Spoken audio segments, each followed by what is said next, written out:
They let me pick. Did I ever tell you that? Choose whichever Spartan I wanted. You know me. I did my research, watched as you became the soldier we needed you to be. Like the others, you were strong and swift and brave. A natural leader. But you had something they didn't. Something no one saw but me. Can you guess? Luck.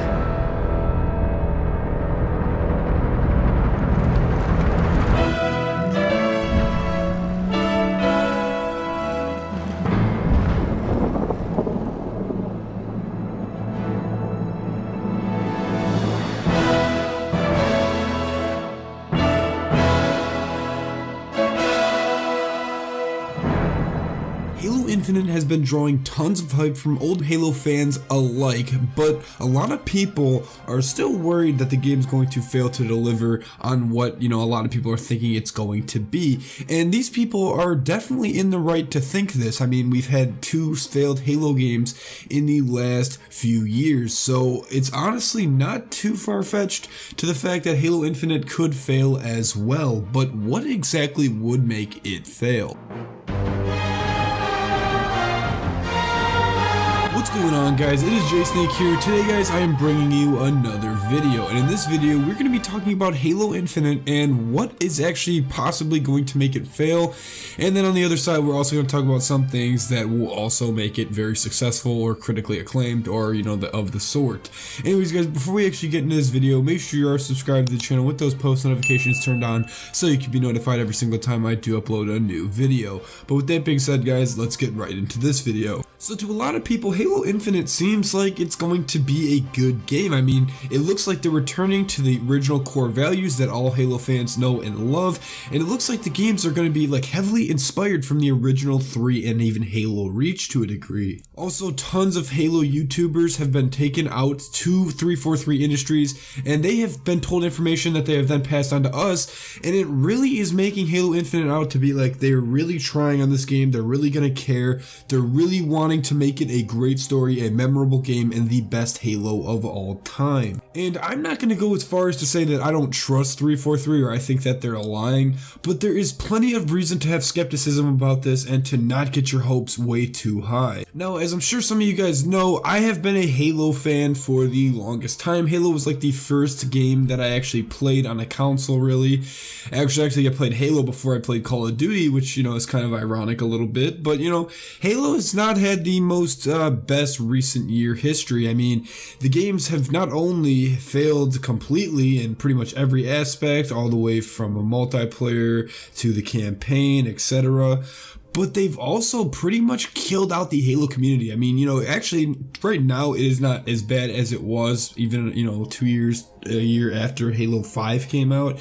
But it's definitely not like what it used to be. Like, people used to freaking go crazy for Halo. Now, I mean, yes, there hasn't been a Halo game, but just the morale is so low in the Halo community just because of all the failed launches, and a lot of people got their hopes up for the MCC, but obviously that failed to a certain degree. It's just really killed it out. It's really extinguished the Halo flame, and I'm not gonna lie, Halo Infinite has added some gasoline back to the fire, but it's still, not there yet, and I'm sure, as more details, more trailers, stuff comes out, it's going to get bigger and bigger again, the Halo community, but people are still, not just going to forget about what happened. I mean, yes, Halo Infinite in theory looks very cool. I mean, especially now that we know it's on Zeta Halo. Hopefully you guys have, figured that out. That was actually just recent, like a few days ago.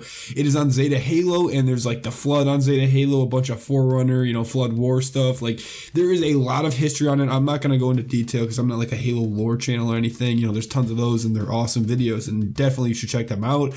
But I mean, Halo Infinite being on Zeta Halo has the potential to make an incredibly cool story. We also know that there's potentially like a second Cortana being made.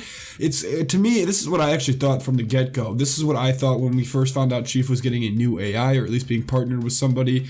I thought it was going to be like another version of Cortana. I said this, and a lot of people thought it was going to be these different AIs and stuff because, we couldn't see the serial serial number, but the serial number now is just one number higher than Cortana's, so, you know, a lot of people think that's another version of Cortana. That's what I thought from the get-go, and, you know, obviously some of the other stories about, you know, it just being some random AI or some old ancient Forerunner AI are cool to a degree.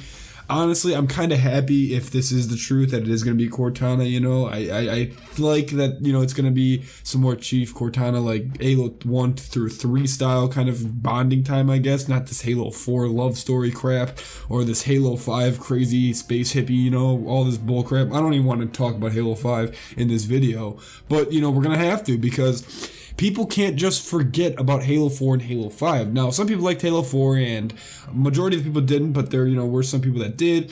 And Halo 4 was good for what it tried to do, but it was not good for a Halo game. Halo 4 told a good story, I'm not gonna lie, they did a great job with the story. But Halo 4 and the Halo series in general has never been about, you know, telling this crazy, deep, dark, compelling story. The Halo series is kind of this badass, you know, space fighting game. It's not supposed to be this crazy, deep, dark love story. I mean, yes, there are dark aspects of the original Halo games, but it's not supposed to, you know, be to the degree of Halo 4. Halo 4 was a dark game. I mean, Chief literally in the original Halo games basically had no humanity. He was this crazy, you know, killing machine badass, and that's why people loved him. That's what people loved so much about the original 3 Halo games, is that this, you know, the Chief, he was just a pure badass at heart, no humanity whatsoever. But they completely changed this in Halo 4, and they just made him into this, you know, he has feelings and emotions and all this, and he gets sad and crap.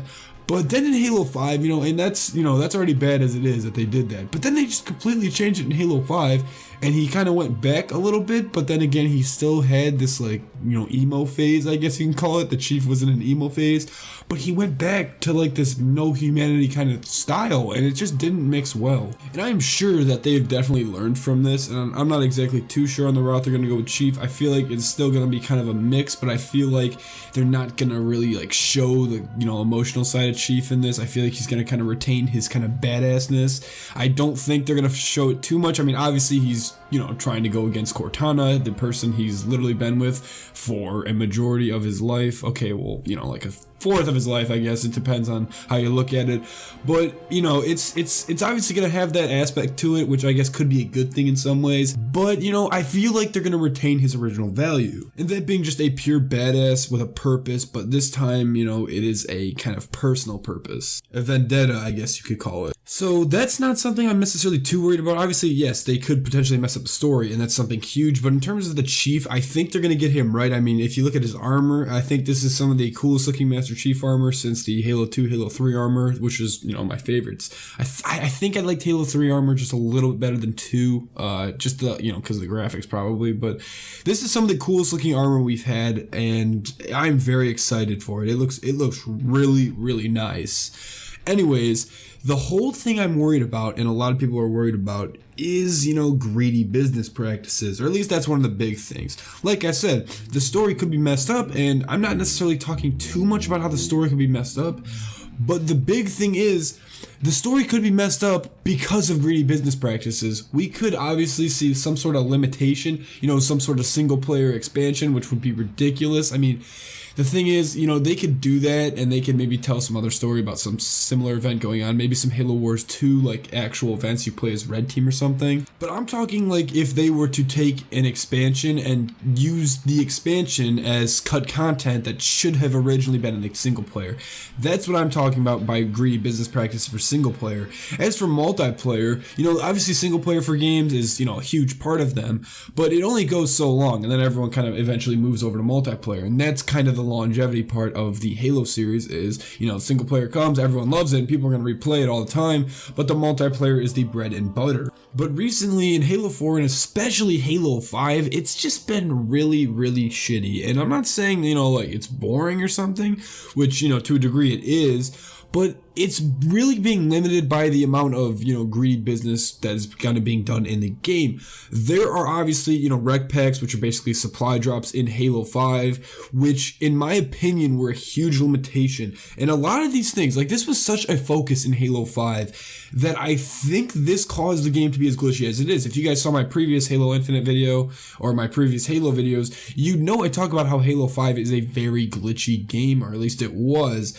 And, you know, this I think had to do with just them focusing too much on this kind of microtransaction bullcrap. Take this as you please, but I think this had an effect on the polishing of Halo 5 and Halo 4. Quite frankly, I know that they've definitely learned some things and they're trying to change, but I have a feeling rec packs or, you know, some sort of supply drop microtransaction system is still going to be present in Halo 5. And I'm not saying that's 343's, you know, fault, you know, I don't blame them for that.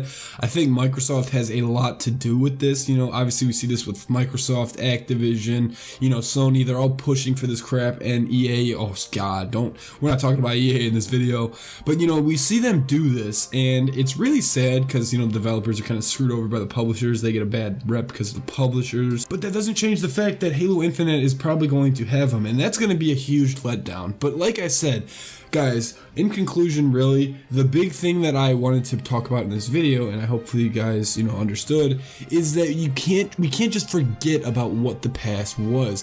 343, like I said, it looks good on paper. This is the big thing. It looks very good. Halo Infinite looks like it has the potential to be one of the best, if not the best, Halo games of all time. But we cannot forget about what they did with Halo 4 and Halo 5. They obviously dropped the ball very hard with those games. You can't say that they're not going to do this with Halo Infinite. There is still a high chance, I'm going to say a high chance, that they could do this with Halo Infinite. You know, they just haven't proven themselves yet. Maybe Halo Infinite will change my mind. Maybe it'll be the turning point. Maybe it'll prove me wrong. Quite frankly, I think Halo Infinite does have the potential to be, you know, a great Halo game, but there's still this huge part of me that says, oh my god, 343, you know, it's, you know, why would you ever give them any reputation? You know, you gave them one chance. Halo 4, oh, they kind of flopped a little bit. Halo, the Master Chief Collection, oh my god, what the hell was this crap?